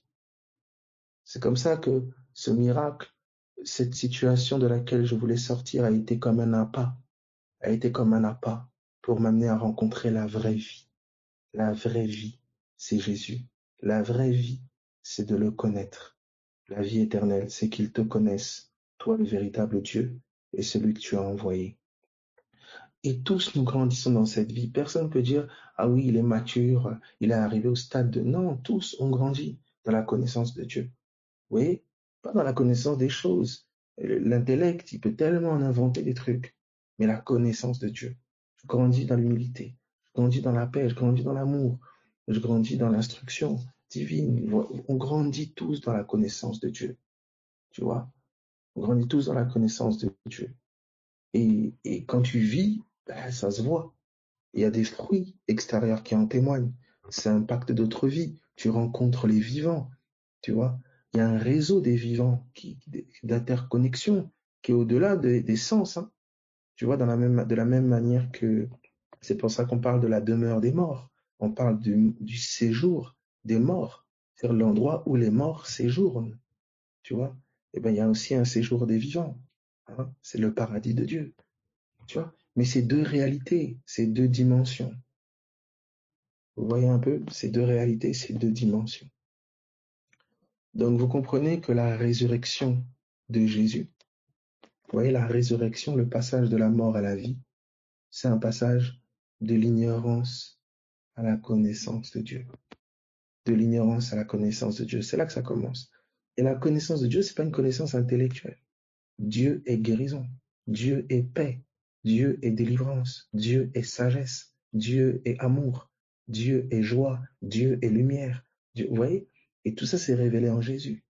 C'est-à-dire, quelque part, cette connaissance, c'est aussi d'expérience en expérience de Dieu. Tu vois? Il ne s'agit pas de lire un verset, je dis, ah oui, Jésus est celui qui délivre, tu vois?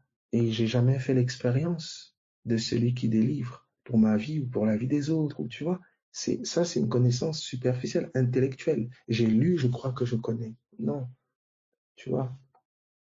C'est ça. Et tous nous grandissons dans l'expérience de ce Jésus jusqu'à la fin de nos jours terrestres, vous voyez, mais la continuité de nos jours célestes. C'est pour ça que quand on parle de la vie éternelle, on parle aussi d'une connaissance qui ne terminera pas. Vous voyez, on parle d'une connaissance qui terminera pas. Même les anges l'ont découvert encore au travers de l'Église. Ils ont connu et découvert la sagesse infiniment variée de Dieu. Ok, on me parle, ce que tu me dis en privé, je répondrai, quelqu'un m'écrit en privé, je prendrai le temps vraiment de répondre à ça. S'il y a la possibilité de faire un mail ou mon numéro, si je sais pas qui tu es, mais je vais t'expliquer un peu mieux pour ta question. Ok. Est-ce que ça va pour tout le monde? Est-ce que ça va pour tout le monde?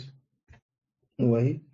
Donc, de manière, maintenant, regardons, essayons de voir maintenant une pratique quotidienne.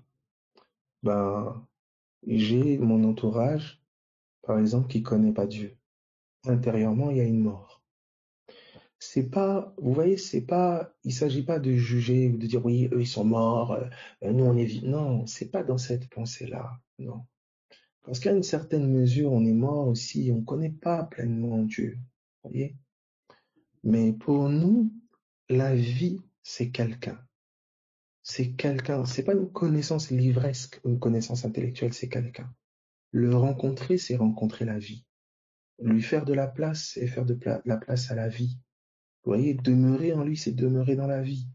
Vouloir le connaître, c'est vouloir vivre.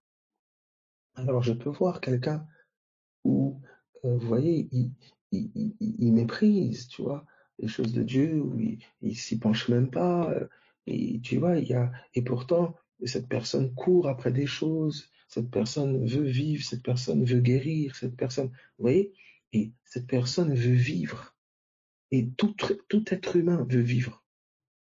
Foncièrement, tout être humain veut vivre.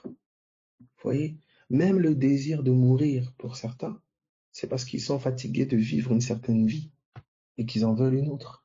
C'est encodé comme dans le cœur de tout homme veut vivre.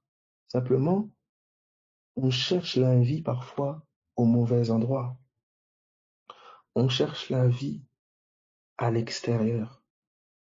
dans des voyages, dans des biens, dans des hommes, dans des femmes. Vous voyez, on court pensant la trouver à l'extérieur. Et finalement, le puits de vie a été caché au-dedans de nous. Au-dedans de tout homme, il y a un mystère. Il y a un lieu où une vie cachée est là. Et cette vie-là, cette connaissance de Dieu, cette pensée de l'éternité, elle est révélée, elle est dévoilée dans la révélation du Messie, dans la révélation du Christ. La révélation de Jésus déchire le voile sur le mystère de la vie. En connaissant Jésus, en découvrant Jésus, en rencontrant Jésus, je découvre le vrai moi. Je découvre la vraie vie, la vraie nourriture, le vrai jour, la vraie nuit, le vrai pain, la vraie maladie, je découvre le véritable.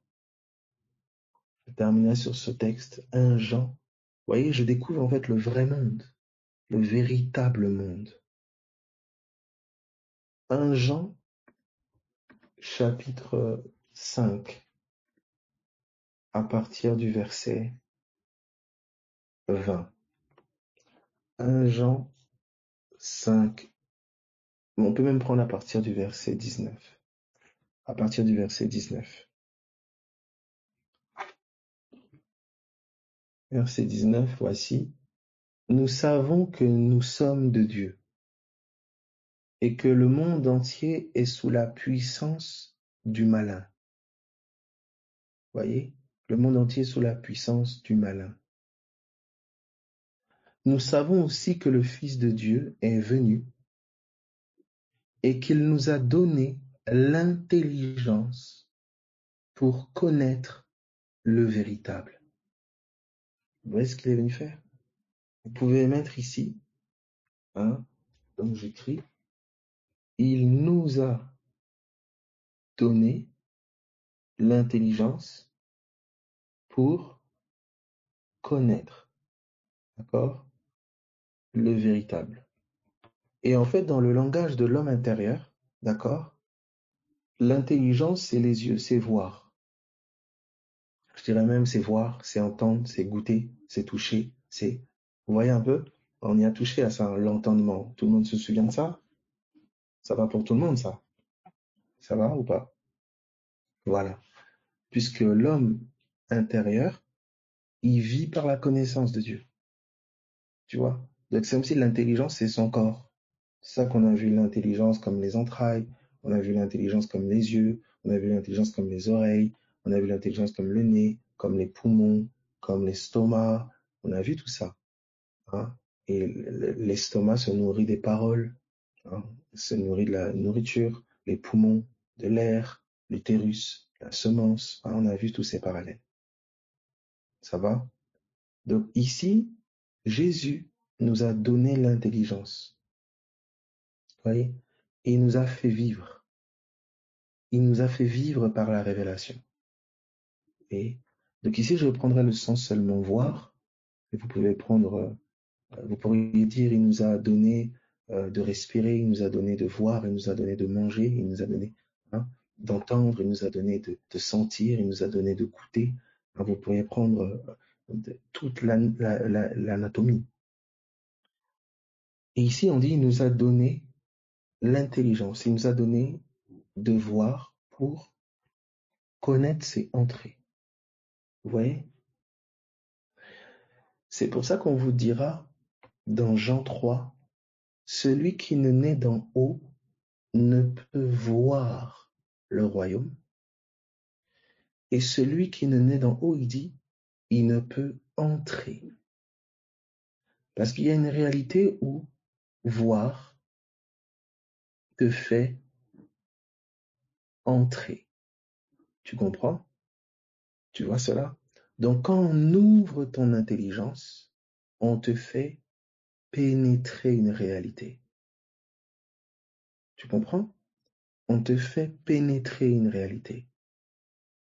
La révélation de ta guérison, on te fait entrer dans ta guérison. La révélation de Christ comme étant ta délivrance, on te fait déjà entrer dans la délivrance.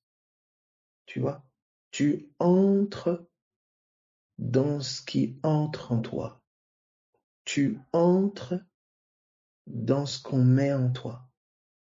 Si mes paroles demeurent en vous, vous demeurez dans le Fils, dans le Père.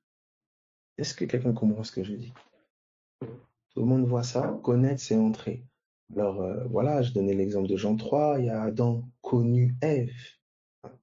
La notion de connaître, il y a une notion, même là, je pense que les versions originales, comme des versions comme Shuraki, par exemple, quand il vous parle de connaissance, il vous parle de pénétration. D'accord? Connaître, c'est entrer. Quand on te fait connaître, on te fait entrer. Quand on te fait oublier, on te fait sortir. Quand on te fait oublier, on te fait sortir. D'accord? Donc c'est intéressant, vous voyez, pour l'homme intérieur, là, on a encore quelque chose qu'on découvre ici. On découvre que connaître, pour l'homme du dedans, égale entrer. Le contraire de connaître, on peut dire, voilà, oublier, hein, savoir, connaître ou oublier, ou méconnaître, égale sortir. Vous voyez? Et là, l'Esprit nous fait ce cadeau. Il nous complète ce qu'il nous disait hier concernant quoi? L'Exode. Vous voyez? Merci Seigneur. Vous voyez? Vous voyez ça? Voilà. Vous voyez ça? Voilà, c'est vraiment une grâce. Merci Jésus. Vous voyez du coup? Donc du coup, entrer, sortir, il y a une réalité où j'oublie l'Égypte. J'oublie l'Égypte. Tu vois? Je me dépouille. J'oublie. C'est plus ma vie. C'est plus moi. Voilà, exactement. En sortant, le peuple hébreu était invité à oublier la mentalité égyptienne. Exactement. Ils étaient invités à y renoncer. Ouais, c'est ça le vrai sortir. Donc du coup, eux, maintenant, cette mentalité d'esclave, ils sont sortis physiquement, mais ils sont restés intérieurement. Et ceux qui sont entrés dans Canaan, vous voyez, c'est ceux qui ont embrassé la mentalité nouvelle, la connaissance. C'était l'image de cette manne aussi. Vous voyez, une nourriture que vous ne connaissez pas. Vous voyez un peu? Donc, vous voyez, là, ça nous donne encore une autre lecture, de sortir et entrer. Tu vois? Donc, parfois, tu vois, on veut te faire entrer dans des choses. Tu comprends? On veut te faire entrer dans des choses. On veut t'initier. Tu as vu, lorsqu'Adam a mangé de l'arbre de la connaissance du bien et du mal, il est entré quelque part. Il s'est vu nu. Il a commencé à avoir peur de la voix de Dieu parce qu'il est nu. Il se cache derrière. Vous voyez? Il est rentré dans une toute autre perception. Il est entré dans autre chose. Vous voyez? Est-ce qu'il y a un autre monde qui a été inventé? Non. C'est par la connaissance qu'on lui a donnée, on l'a fait entrer quelque part. Tu comprends? On peut te faire entrer dans un monde de perversion, on peut te faire entrer dans un monde de violence, on peut te faire entrer, tu vois, on peut te faire entrer dans le monde de Dieu. Dans le monde de Dieu. Où la connaissance n'est que par Christ. Tu vois un peu? Est-ce que vous voyez? Est-ce que ça va? Donc du coup, vous voyez ce qu'on nous dit? Il nous a donné l'intelligence pour connaître le véritable. Et pour vous dire que c'est entré, regardez la suite, regardez ce qu'il dit. Et nous sommes dans le véritable. Vous voyez? Donc on est bien entré en son Fils. Vous voyez ça? Est-ce que tout le monde voit? Et nous sommes dans le véritable en son Fils, Jésus-Christ. Il dit, c'est lui qui est le Dieu véritable et la vie éternelle. Alléluia. Vous voyez un peu? Vous voyez comment on est entré? Comment on nous fait entrer? Tu vois? On te fait entrer dans le véritable. Tu vois? Donc quand le Seigneur, tu vois, te communique la connaissance Tu vois, il te révèle, il te communique la révélation de ta guérison, ta délivrance, la conversion de ton proche et tout ça. Il te fait entrer. Il te fait entrer dans cette réalité. Il te fait entrer dans cette réalité. C'est pour ça qu'il dit à Pierre, ce que j'ai déclaré pur, ne le regarde pas, ne le regarde pas comme souillé. Regarde, le regard, les yeux, l'intelligence.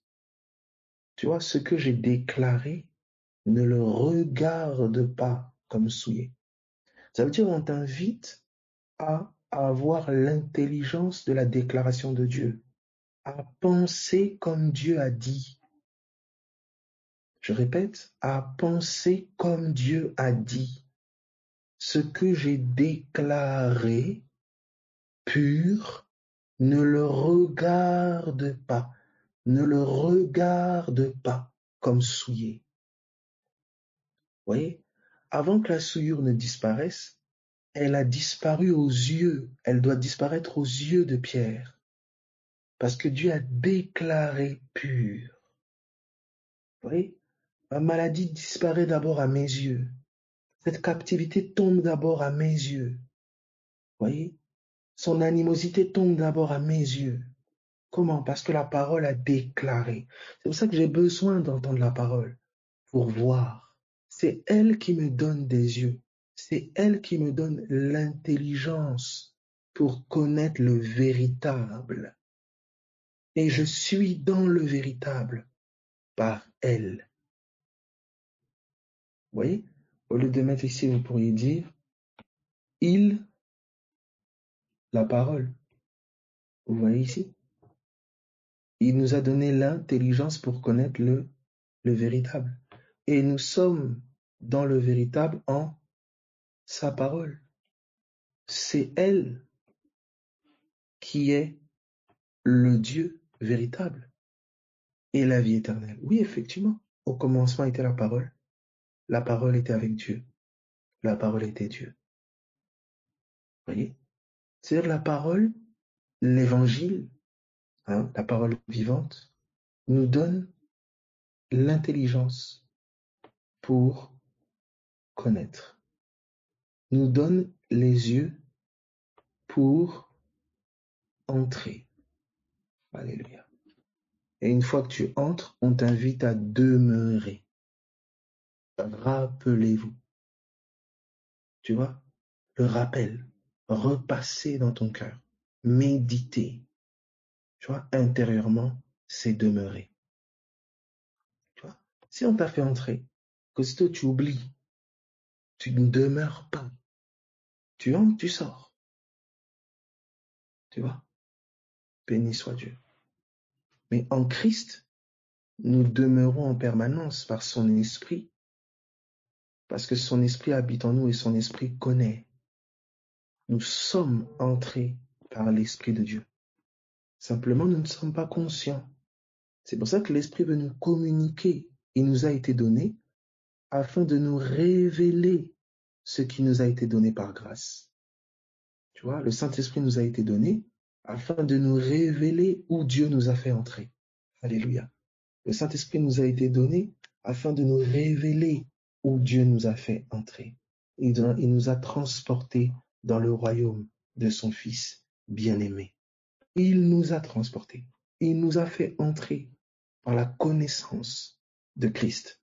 Mais c'est un mystère. Et nous devons grandir dans la connaissance de ce mystère. C'est pour ça que Paul disait, vous pouvez vous faire une idée de l'intelligence que j'ai du mystère de Christ au travers ces quelques lettres. Paul révélait le mystère de Christ. Il nous donnait d'entrer dans la réalité, dans la perception de Jésus, dans laquelle Satan ne règne plus, dans laquelle les ténèbres n'ont plus de droit. Est-ce que ça va pour tout le monde? Alléluia. Bon. En tout cas, que le Seigneur vraiment nous aide, que le Seigneur nous aide. Je prie au nom de Jésus que on va beaucoup, et ça va être entre guillemets pour les villes où on va tourner, etc. On va vraiment, par la grâce de Dieu, déployer ces réalités et puis en faire au nom de Jésus l'expérience, par la prière, l'immersion, la proclamation, euh, délivrance, guérison, au nom de Jésus, vraiment amener les hommes et les femmes à vraiment vivre depuis ce dedans. Du coup, la méditation, la parole de Dieu, toute cette réalité, elle est présentée, mais il n'y a pas mieux pour la comprendre que la vivre. Et la réalité, c'est que tout le monde la vit déjà. Tout le monde la vit déjà, mais tout le monde n'en est pas conscient. Tout le monde n'en est pas conscient. J'étais pas conscient de ma mort autrefois, comme je suis parfois pas conscient de ma vie aujourd'hui. Tu vois, je savais pas quand Dieu me parlait, que Dieu, à chaque fois que Dieu me fait connaître, Dieu me fait entrer, Dieu me fait vivre. Tu vois? Donc du coup, je peux mépriser la vie en méprisant la connaissance qu'il me donne. Tu vois? Donc je le vis en fait. Je le vis. Le spirituel n'est pas quelque chose que c'est quelque chose qu'on est dedans. Tu vois, on est dedans. C'est en parallèle à la vie naturelle qu'on vit. Tu vois. C'est pour ça qu'il faut simplement que le voile soit levé, afin qu'on prenne conscience de ce que l'on vit. Tu vois, qu'on prenne conscience de ce que l'on vit, comme une échographie. Tu vois, il y a des choses qui se passent en toi, mais il faut l'échographie pour pouvoir te montrer ce qui se passe au-dedans. Et l'écriture est comme un miroir. Elle est comme un miroir du monde intérieur. Tu vois, elle est comme un miroir du monde intérieur. Tu vois, je comprends maintenant pourquoi on me vole dans ma mémoire. Pourquoi on me fait toujours oublier, dès que Dieu me montre quelque chose, parce qu'on veut me faire sortir. On veut me faire sortir. Alléluia. Au nom de Jésus, on ne me fera plus sortir. On ne me fera plus sortir. Tu vois, tu commences à comprendre. Tu vois, le combat, la réalité du dedans, tout ça, c'est cela. L'écriture en témoignage du monde du cœur. L'écriture en témoignage du monde du cœur. Donc vous voyez là, ça nous ouvre à l'exode, encore sous une autre facette. L'exode qu'on touchait hier, vous avez vu comment l'esprit, c'était pas du tout prévu, mais vous avez vu comment il bifurque et finalement nous ramène encore à déployer, à ouvrir davantage exode. Et soudain, l'exode finalement, c'est d'une connaissance à une autre, de la connaissance charnelle à la connaissance spirituelle. Et vous avez vu, on parlait des Égyptiens comme des pensées charnelles. Vous voyez? Donc, ça ouvrait déjà. Et là, c'est comme plus précis. On me fait sortir. On me fait sortir de cette mentalité charnelle pour me faire connaître une autre mentalité, pour me faire entrer dans un autre pays. Alléluia. Alléluia. Et il y a comme une bagarre entre les deux. Il y a comme un combat entre les deux. Les souvenirs de mon Égypte, les souvenirs de ma mentalité ancienne, qui ne cessent de vouloir me retenir, ces chars d'élite et ces commandos d'élite qui me poursuivent, qui veulent me ramener en Égypte. Vous voyez, les chars et les commandos d'élite ont été engloutis dans les eaux, mais il fallait que les chars et les commandos d'élite intérieurs, c'est-à-dire les pensées, les souvenirs, soient engloutis dans les eaux de la parole. Vous voyez, les chars et les commandos d'élite physiques ont été engloutis dans les eaux de la mer Rouge.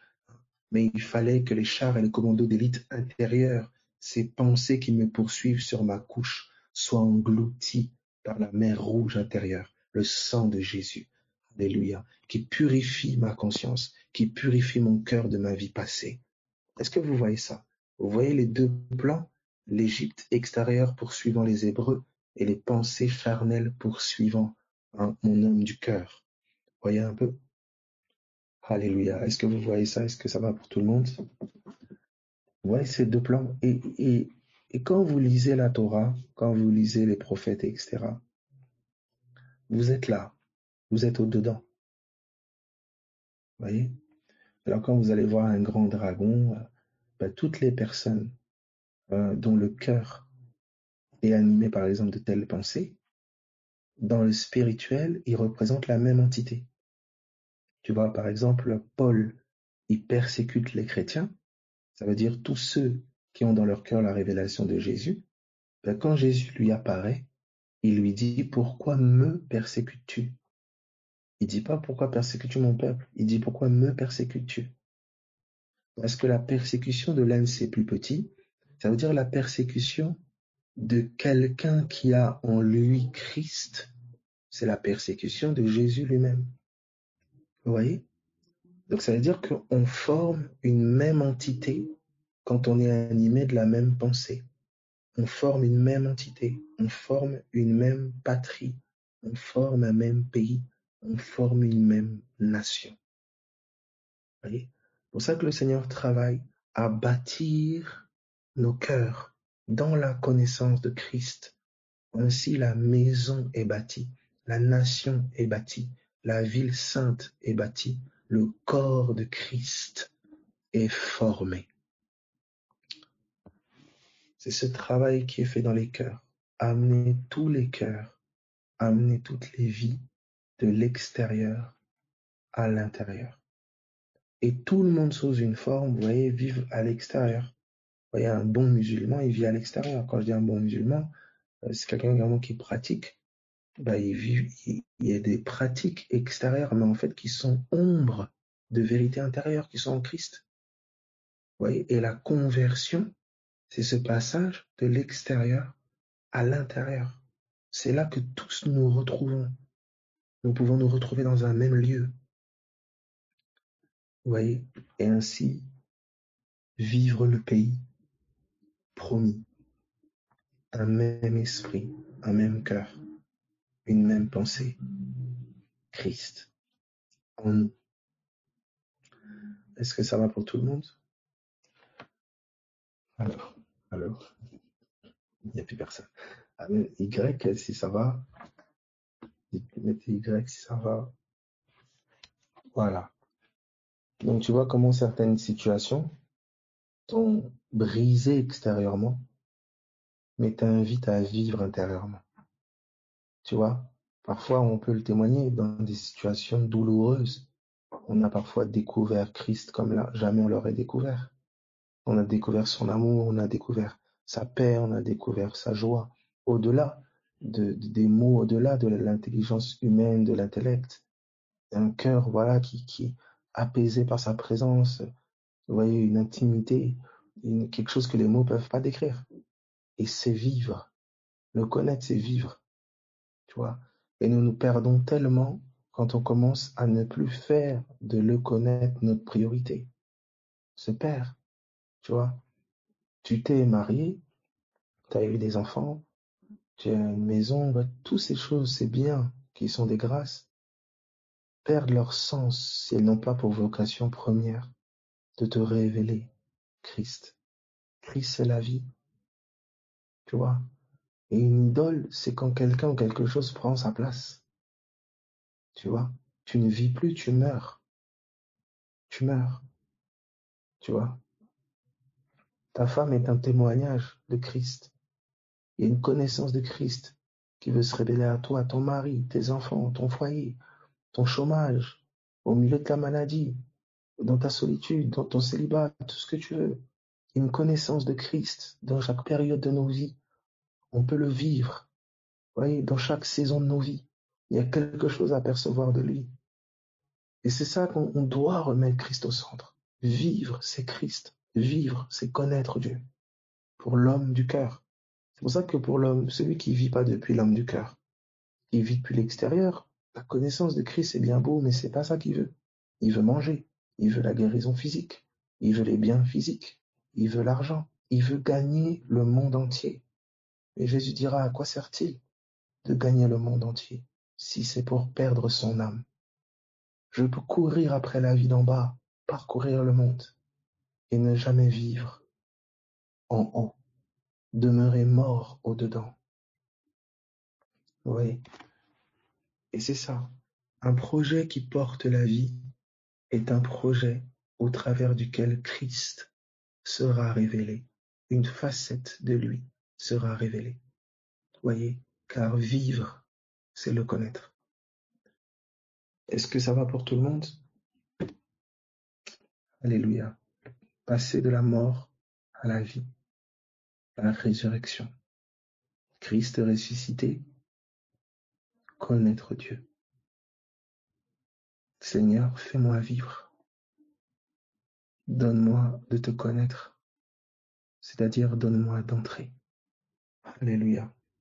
Donc vous voyez, quand on parle du ciel, vous entrerez dans ce qui est entré en vous. Vous entrerez dans ce que vous avez connu. Tu vois, c'est cela. L'as-tu connu? L'as-tu rencontré? C'est ça. Tu vois. Et chercher à le connaître, c'est chercher à vivre. Donc, tu vois, des fois, cet appel-là, il peut se manifester dans ta vie par un désir de tout vouloir balancer, renoncer à tout abandonner, te suicider. Tu vois, il y en a qui veulent oublier leur vie. Et ils boivent, ils se noient dans l'alcool. Ils veulent oublier. En fait, ils veulent sortir. Ils veulent s'évader.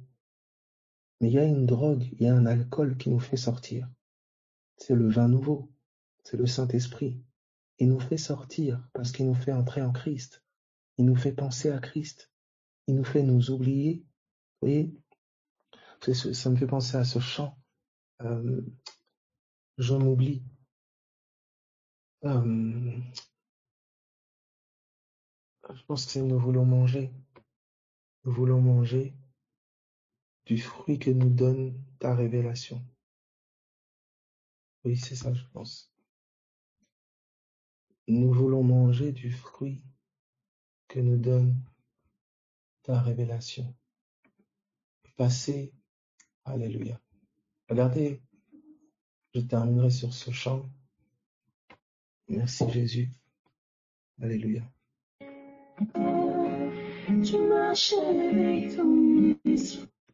Non, c'est si quelqu'un là, peut-être moi je connais pas les. Si nous voulons manger.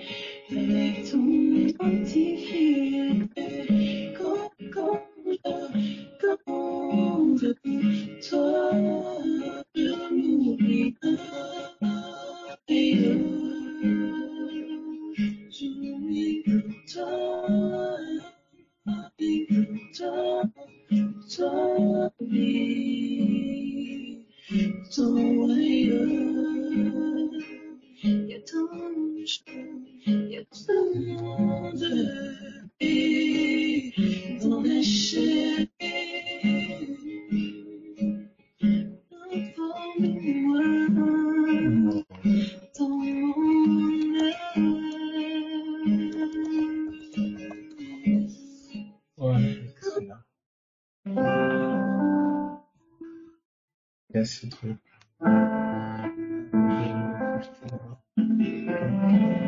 Merci Jésus.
Nous voulons manger du fruit que nous donne ta révélation. D'accord? Vous voyez ici, hein? Nous voulons manger du fruit que nous donne ta révélation.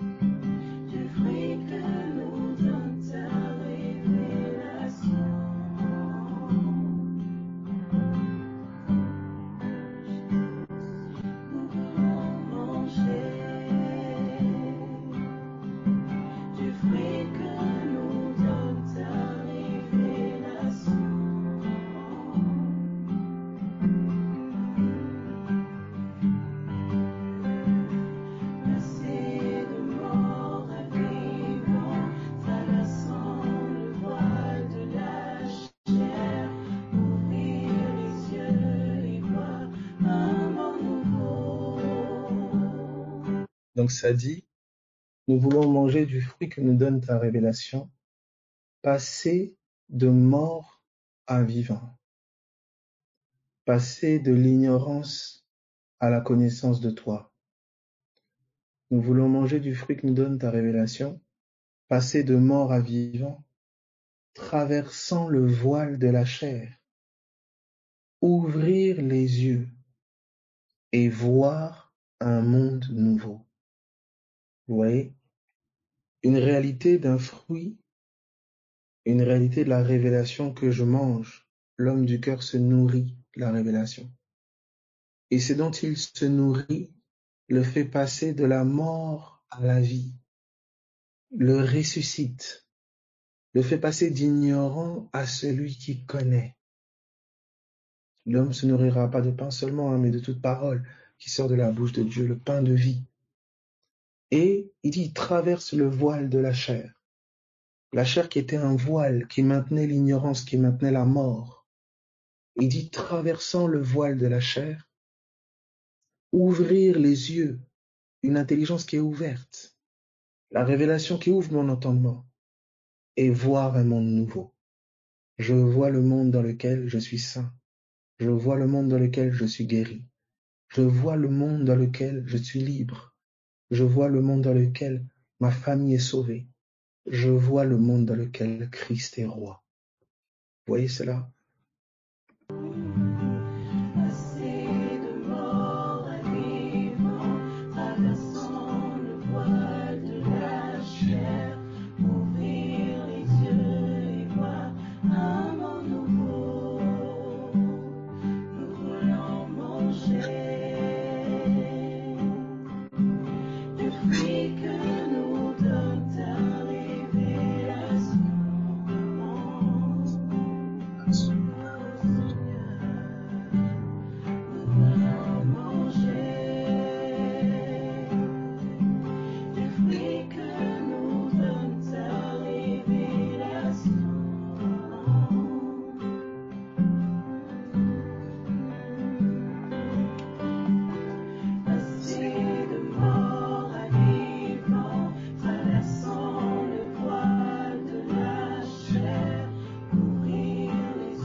Gloire à Jésus. Alors, pour la petite anecdote, ces chants étaient reçus là par les Frangines. Je pense que, si je ne me trompe pas, ils étaient en train de discuter, je sais pas, dans la cuisine et je sais pas, qu'il y avait un truc avec la nourriture, quelqu'un devait manger, je sais pas quoi, et en blaguant, quelqu'un a dit, nous voulons manger du fruit que nous donne ta révélation. Bon, elle racontera l'anecdote mieux que moi. Et le chant, vous voyez, d'une blague, un chant a émergé. Même dans les choses les plus simples, l'esprit veut parler. Il veut t'ouvrir les yeux au travers du fruit, au travers de ce repas. Hein. Ce que tu fais dans le naturel porte un message quand tu sais l'entendre. Le Saint-Esprit est là, il te parle. Tu vois, il te parle. Et de quoi que tu puisses vivre, il y a une mélodie, il y a un chant de vie qui peut en naître. Un cantique nouveau peut en émerger. Vous savez, on essaye souvent de chercher ailleurs, dans d'autres plein de trucs. Mais le témoignage est devant nos yeux. Le témoignage est dans ce qu'on vit. Le témoignage est dans ce qu'on fait. C'est là devant nos yeux, mais notre cœur ne perçoit pas. Notre cœur ne discerne pas. Et on passe à côté du message. Ce reproche qui m'est répété, je ne l'entends que comme une condamnation. Mais je n'entends pas le témoignage de Jésus qui peut me sauver. Je n'entends pas ce que Christ veut être pour moi. Là où il me montrait que je suis faible, là où il me témoignait que voilà, je suis faible, je suis incapable de. Mais il y a une invitation à rencontrer celui qui est fort. Il y a une invitation à rencontrer celui qui est capable de.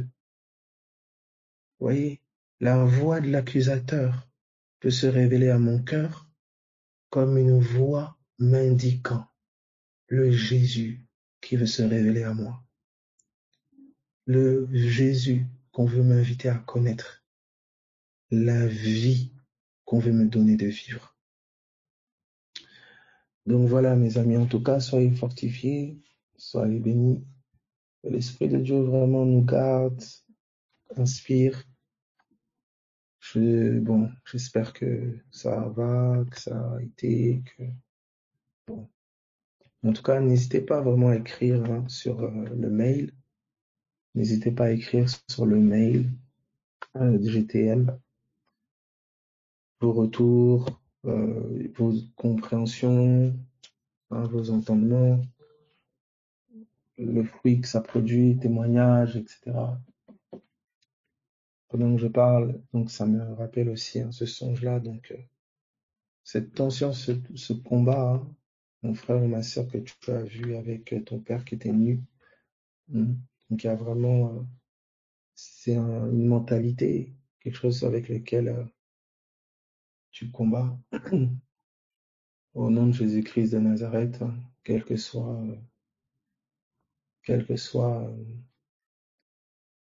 la forme, quelle que soit la forme du combat, ne deviens pas un animal.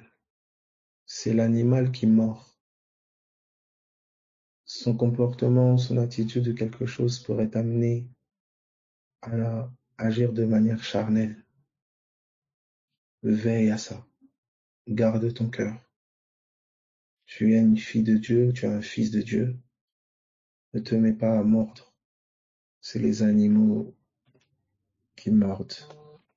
Donc que ton cœur soit gardé de toute tension ou quoi que ce soit que des mentalités différentes peuvent engendrer et que cela ne t'amène pas à mordre. Au nom de Jésus. Donc mes amis, soyez fortifiés, soyez encouragés, que le Seigneur vraiment puisse nous aider. Alléluia, passez une bonne journée pour ceux qui travaillent, d'autres en repris sans doute. Bon courage à tous. Bonjour, bonjour. Soyez bénis.